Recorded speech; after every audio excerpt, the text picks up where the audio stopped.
আসসালামু আলাইকুম ওরহমতুল্লাহ। মহানবী হজরত মুহাম্মদ সাল্লাল্লাহু আলাইহি সাল্লামকে স্মরণ করার সময় আমরা বলি সাল্লাল্লাহু আলাইহি ওয়াসাল্লাম। বাংলায় সংক্ষেপে যাকে সাল্লাল্লাহু আলাইহি সাল্লাম এই অক্ষরটা দিয়ে বোঝানো হয়। সাল্লাল্লাহু আরবি দুটি শব্দের সমষ্টি, একটি হলো সাল্লাহ আরেকটি হলো আল্লাহু। প্রথমটি সাধারণত অতীতবাচক ক্রিয়া, যার মূল শব্দটি হলো সালাত। সাল্লাল্লাহু মানে আল্লাহ সালাত পড়ুন। যেমন কোরআনে আছে, আল্লাহ তাআলা বলেছেন, নিশ্চয়ই আল্লাহ ও তার ফেরেশতারা রাসূলের প্রতি সালাত পড়েন।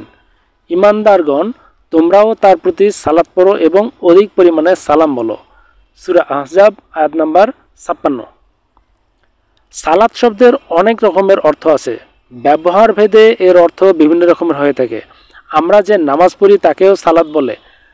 আবুল আলিয়া বলেন, মহানবী সাল্লাল্লাহু আলাইহি সাল্লামের প্রতি আল্লাহর সালাত হলো ফেরেশতাদের সামনে নবীজির প্রশংসা করা, আর ফেরেশতাদের সালাত মানে হলো প্রার্থনা করা। আর আলাইহি শব্দের অর্থ হচ্ছে তার উপর, এবং ওয়াসাল্লাম মানে এবং তিনি শান্তি দিন। সালাম মানে শান্তি, সুতরাং সাল্লাল্লাহু আলাইহি ওয়াসাল্লাম মানে আল্লাহ মুহাম্মাদের উপর সালাত পড়ুন এবং শান্তি বর্ষণ করুন। ফাজতুল বারিতে গ্রন্থকার ইবনে হাজার আসকালানি রাহমাতুল্লাহ আলাইহি বলেন, এটাই সর্বোত্তম মত।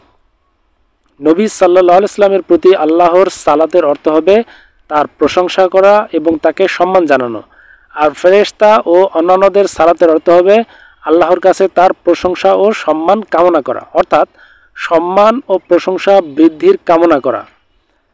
সাইয়্যিদ কুতুব রাহমাতুল্লাহ আলাইহি বলেন, নবীজি সাল্লাল্লাহু আলাইহি সাল্লামের প্রতি আল্লাহর সালাত এর অর্থ হলো সুউচ্চ সভায় তার প্রশস্তি বর্ণনা করা, আর ফেরেশতাদের সালাত হলো আল্লাহর কাছে তার জন্য প্রার্থনা করা।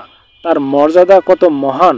সৃষ্টির মধ্যে আল্লাহ কেবল তার নবী সাল্লাল্লাহু আলাইহি সাল্লামের প্রশংসা করেন বারবার।